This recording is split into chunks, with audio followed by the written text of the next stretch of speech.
India has been coming to the G7, I believe, since 2018 in Biarritz with our French partners, and it's a testament to the importance of your country, to your leadership, and to the importance of the issues that we look to tackle together, from energy security, from the energy transition that you're helping to lead, to the future of artificial intelligence, to the fight that we have against transnational repression, against terrorism, against other factors, and the work that we can do together. And it is my great honor to have you here.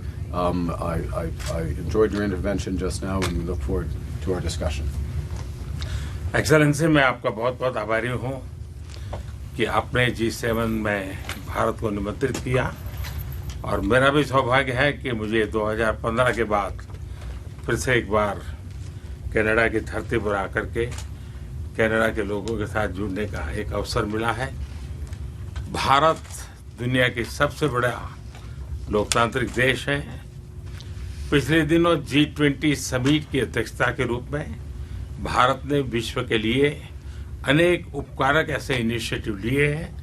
आज G7 के अंदर G20 में भारत ने जो मजबूत नींव रखी है, उसको एक प्रकार से नए स्वरूप में G7 में उसके एग्जीक्यूशन की दिशा में ले जाने में एक बहुत बड़ा अवसर है, और भारत इस अवसर का उपयोग ग्लोबल गुड के लिए करने के लिए हमेशा इच्छुक रहा है, आगे भी इच्छुक रहेगा।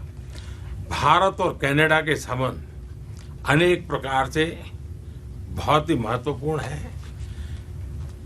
कनाडा की अनेक कंपनियों का भारत में निवेश है। भारत के लोगों का भी कनाडा की धरती पर बहुत बड़ा निवेश है।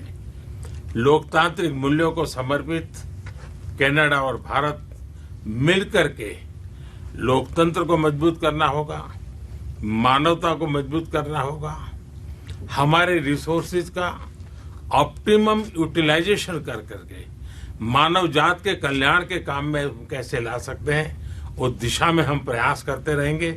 और मुझे विश्वास है कि प्रधानमंत्री जी के चुनाव के बाद मुझे पहली बार मिलने का मौका मिला है, तो इस चुनाव के भव्य विजय के लिए भी मैं उनको बधाई देता हूं, और आने वाले कालखंड में उनके साथ भारत और कनाडा मिल करके अनेक क्षेत्रों में प्रगति करेंगे।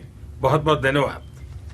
Excellency, thank you for inviting me to attend the G7 summit, and I am very happy to get this opportunity